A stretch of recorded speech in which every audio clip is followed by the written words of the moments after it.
Rechargeable mini vacuum cleaner অত্যন্ত কাজের একটি ক্লিনিং ডিভাইস। বিশেষ করে আমরা যারা ইলেকট্রনিক্সের কাজ করি, টেবিল কিংবা আশেপাশে প্রচুর ময়লা হবে, এটাই স্বাভাবিক। তারের টুকরো সহ ছোট ছোট ময়লা জমে, যেগুলো এটা দিয়ে পরিষ্কার করা যায়। এছাড়া কম্পিউটারের কিবোর্ড কিংবা পিসির ভেতরে ময়লা জমে, যেগুলো পরিষ্কারেও এটা দারুণ কাজের। গাড়ি পরিষ্কারেও দারুণ কাজের এই ডিভাইস। গাড়ি থাকলে অবশ্যই আপনি জানেন কতটা ময়লা হয়, এক্ষেত্রেও এই ডিভাইসটি দারুণ কাজ করে। সুতরাং এটা সম্পর্কে জানা দরকার, কতটা কাজের এই ডিভাইস টেকসই নাকি নষ্ট হয়ে যায়, চেষ্টা করব এসব জানতে। এটা আমার দ্বিতীয়বার কেনা ডিভাইস, পেয়েছি এই বক্সে। একই আইটেমের দুইটি ভেরিয়েন্ট আমি কিনেছি। কেন দ্বিতীয়বার কিনতে হলো জানাবো, দেখতে থাকুন ফুল ভিডিওটি। এটাকে বলা হয়েছে 2-in-1 ডিভাইস, অর্থাৎ এটা ভ্যাকুয়াম ক্লিনার হিসেবে কাজ করে এবং এয়ার ব্লোয়ার হিসেবেও ব্যবহার করা যায়। চলুন দেখাই কি পেয়েছিলাম বক্সের ভেতরে। এটা হলো ডাস্ট চেম্বার। টেনে নেওয়া সমস্ত ময়লা এটার মধ্যে জমে, যেটা সহজেই পরিষ্কার করা যায়। একটি ডাস্ট ফিল্টার সাথেই থাকে, নিয়মিত ব্যবহার করলে এটায় ময়লা জমে, ঝাঁকিয়ে পরিষ্কার করা যায় কিংবা প্রয়োজনে ধুয়েও পরিষ্কার করা যায়। এরপর এটাকে বলা হয় সাকশন নজল। কোনো গ্যাপের মধ্যে ডাস্ট থাকলে এটা প্রয়োজন হয়, এটা দারুণ সুবিধা দেয়। পরে এটা হলো মেইন ডিভাইস, ছোট সাইজের রিচার্জেবল ভ্যাকুয়াম ক্লিনার। এটার ভেতরে ব্যাটারি আছে এবং রিচার্জ করা যায়, সুতরাং কেবেলের কোনো ঝামেলা নেই। এটাই হলো ডিভাইসটির বিশেষ সুবিধা। সম্পূর্ণ প্লাস্টিকে তৈরি এটার বডি। অফারে পেয়ে খুবই সস্তায় এটা আমি কিনেছিলাম।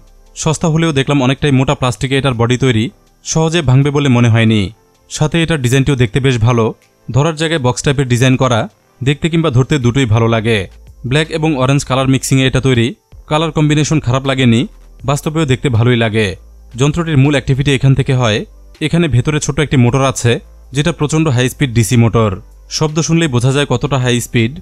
এয়ার সাকশনের কাজটি এখান থেকে হয়, প্রচণ্ড স্পিডে বাতাস টানে, সাথে ময়লাও ভেতরে চলে যায়। এয়ার ইনটেক হয় এখান থেকে। দেখুন ভেতরে দেখা যাচ্ছে একটি ইম্পেলার ফ্যান ব্লেড। টেনে নেওয়া বাতাস এখান দিয়ে বের হয়ে যায়। এই অংশটি এয়ার ব্লোয়ার হিসেবেও কাজ করে। এখানকার বেসিক কার্যক্রম এটুকুই। ডিভাইসটি কন্ট্রোলে আছে একটিমাত্র বাটন, কোনো রকম স্পিড কন্ট্রোল সুবিধা নেই।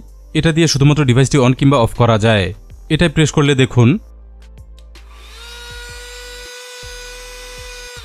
এরকমই শব্দ হয়। চালু করলে প্রচণ্ড হাই স্পিডে মোটর ঘোরায়, এরকমই সাউন্ড হতে থাকে। ডিভাইসটি চার্জ করতে আছে টাইপ সি পোর্ট। সস্তা ডিভাইস হলেও এটা ভালো করা হয়েছে। যে কোনো টাইপ সি চার্জার কিংবা কেবল হলেই এটা যখন তখন চার্জ করে ব্যবহার করা যায়। মেশিনটির যাবতীয় কার্যক্রম মোটামুটি এমনই। চলুন দেখে নিই বক্সে আর কি পেয়েছিলাম। এটা হলো ব্লোয়ার মাউন্ট। সেকেন্ড অপশন হিসেবে এটা দরকার হয়, অর্থাৎ এটাকে এয়ার ব্লোয়ার হিসেবে ব্যবহার করা দরকার হলে পেছনে এটা লাগিয়ে নিতে হয়। বেশ ভালো পরিমাণ এয়ারফ্লো এটার মাধ্যমে হয়। একটু পরেই দেখাবো কতটা পাওয়ারফুল। বক্সে আরও দেওয়া হয়েছে একটি ইউজার ম্যানুয়াল। ডিভাইসটি যেহেতু সেটআপ করে ব্যবহার করতে হয়, পুরো প্রসেসটি বুঝে নিতে এটা হেল্প করে। যদিও এখন আর দরকার হবে না, কারণ আমি দেখাবো সেটআপ পদ্ধতি।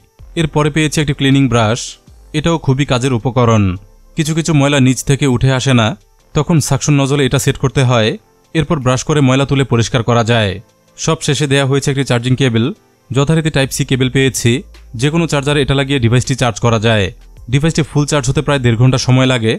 ফুল চার্জে ব্যবহার করা যায় 18 থেকে 20 মিনিট। চলুন এবার সেটআপ পদ্ধতি দেখে নেই। এরপরে টেস্ট করে দেখতে হবে আসলেই এই যন্ত্র কতটা কার্যকর।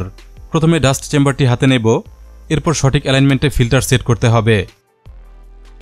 ফিল্টার সেট হয়ে গেলে এভাবে লাগিয়ে নিতে হবে। ভালোভাবে লেগেছে কিনা চেক করতে হবে। এরকমই শক্ত হবে ফিট হলে। এরপর সাকশন নজলটি লাগিয়ে নেব। খুবই সহজে এটা সেট করা যায়। প্রয়োজনে ব্রাশটিও লাগিয়ে নেওয়া যেতে পারে, যদিও এটা সবসময় দরকার হয় না। সম্পূর্ণ সেটআপ হয়ে গেলে দেখতে হবে এরকম। ডিভাইসটি এখন সম্পূর্ণ ব্যবহারযোগ্য। তবে বেটার পারফরমেন্স পেতে একটি কাজ আমি করে নিয়েছি, যেটা হলো সাকশন নজলটি কেটে ছোট করে নিয়েছি এবং ব্রাশ তেমন ব্যবহার করি না। জাস্ট এইটুকু হলেই দারুণ কাজ করে। চলুন এবার টেস্ট করে দেখি। প্রথমে প্লেন সারফেসে কিছু পেপার পিস ফেলে দেখব। চলুন দেখি তুলতে পারে কিনা।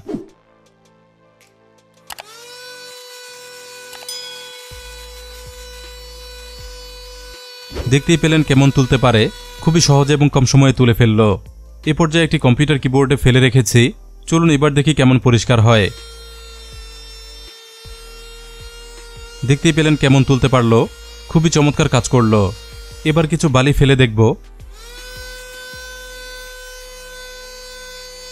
এভাবেই মিহি টাইপ ময়লা এটা পরিষ্কার করে, একেবারেই ক্লিন করে দেয়। ফিল্টার বের করে ময়লা পরিষ্কার করা যায়, প্রয়োজনে ধুয়ে পরিষ্কার করা যায়।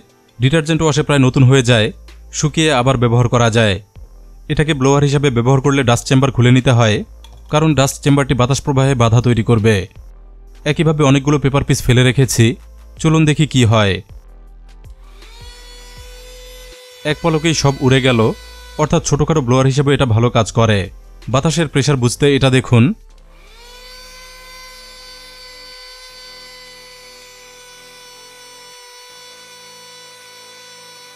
ভালোই প্রেসার এটা বাতাসের প্রবাহ তৈরি করে। বিভিন্ন পরিষ্কারে এটাও কাজের একটি অপশন। ওভারঅল বেশ কাজের একটি ডিভাইস এই ভ্যাকুয়াম ক্লিনার, কিন্তু এটা সমস্যাও আছে। এটার মোটর ভয়ানক হাই স্পিডে ঘোরে। অতিরিক্ত এই স্পিডের কারণে মোটর প্রচুর গরম হওয়ার কথা, এবং বাস্তবেও এটা প্রচণ্ড গরম হয়ে যায়। প্রচণ্ড হিটে মোটরটি নষ্ট হওয়ার চান্স থাকে। যেমন আমার কেনা প্রথম ডিভাইসটি অলরেডি নষ্ট হয়ে গেছে। মূলত এটা হয়েছে ব্যবহারিক ভুলের কারণে, কারণ এই যন্ত্র মোটেও একটানা চালিয়ে রাখার জিনিস নয়। অবশ্যই থেমে থেমে ব্যবহার করতে হয়। একটু চলবে এবং একটু বন্ধ হয়ে থাকবে, কোনোভাবেই একটানা চালিয়ে রাখা যাবে না। এতে নিশ্চিতই বলা যায় দ্রুত নষ্ট হয়ে যাবে। আমার মতো অনেকেই হয়তো এই ডিভাইস কিনেছেন, কিন্তু অল্প ব্যবহারই নষ্ট হয়ে গেছে এটার মতো, মূলত এই হিটের কারণে। তাছাড়াও প্রথম এই ডিভাইসটির কোয়ালিটি খারাপ ছিল, বিশেষ করে মোটর কোয়ালিটি তেমন ভালো ছিল না, সুতরাং সম্প্রতি নষ্ট হয়ে গেছে।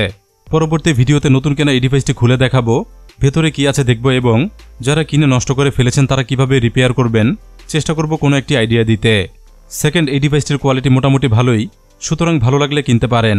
5 থেকে 700 টাকার মধ্যে এটা পেয়ে যাবেন। ভাউচার থাকলে আরও ডিসকাউন্ট পাবেন। কেনার লিঙ্ক পেয়ে যাবেন ডেসক্রিপশনে। ভিডিওটি ভালো লাগলে লাইক দিতে ভুলবেন না। এটা বিষয়ে আপনার এক্সপিরিয়েন্স কমেন্টে জানাবেন। আর আপনি নতুন হলে চ্যানেলটি অবশ্যই সাবস্ক্রাইব করুন। নিত্য নতুন গ্যাজেট বিষয়ে ভিডিও পেতে অবশ্যই অন রাখুন বেল আইকন। ধন্যবাদ সবাইকে ভিডিওটি দেখার জন্য।